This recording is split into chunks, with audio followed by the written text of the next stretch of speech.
Танай ангийн сурагч Анар Гардын аав нь байна. За хүүхдүүдээ өнөөдөр хурдан мөрний эмээл хазаарны тухай тайлбарлаж өгнө. За хазаарнаас эхэлчихье. За энэ бол мөрний хазаар гэдэг зүйл байгаа. За энэ хэсэг бол одоо хазаарны толгой хэсэг байна. Одоо мөрний яг толгойн дээр тохиолддог. За энийг бол амгаа гэн төмрөөр хийн. Төмөр амгаа. Энийг зуузай. Энийг савх гэн. Хазаарны савх гэдэг. За одоо тэгээд энэ битүү жолоо гарч ирнэ. Амаа жолоодог. Залдаг. Морой залдаг юм бол энэ жолоо. За энийг цулбуур гинэ. За энийг сагалдраг гэн. Морой хазаарлаа. Энийг амруу нь хийлээ. Энийг 90 дугаар нь гаргаж ирээд энэ тогтоогоод морой явах байлнаа. Хөдөлгөөнгөө гэсэн үг. За үүнийг эмээл гэн. Энийг морины нуруунд дээр тохиолж дээр нь мордоод тэгээд унаад явдаг гэдэг. За энэ эмээл хоёр бүрхтэй. Энэ урд бүрэг, энэ хойд бүрэг. Энэ эмээлний хяр. Энэ гадна талын төмөр бүрэг хяр гэдэг.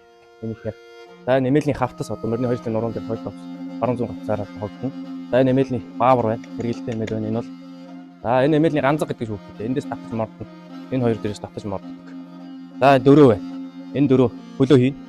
Ямар ч юм унахгүй аюулгүй байдлыг хангадаг гэдэг. Тэгээ энэ дээр хөлөө хийгээд энэ хоёроос татаад хоёр үүний хооронд орж мордно. Энэ эмээлний баавар одоо чимэглэл гэсэн үг. Энэ эмээлийг гоё ганган болгохын тулд одоо ийм зүйл нэмж энэ дээр ингээд суурилж өгдөг байхгүй юу? Эмээлээ болсон дээр. Энэ чимэглэл баавар гэдэг заа. Энэ эмээлний дөрөв шүү дээ.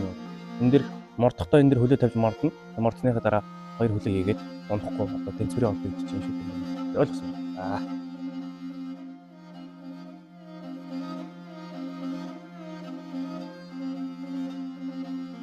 Сайн байцгаана уу хүүхдүүдээ. Өнөөдөр бүгдээрээ Монголын уламжлалт баярын буузыг хийж сурцгаая. За бууз хийхэд амталсан маха хурал хэрэгтэй болно.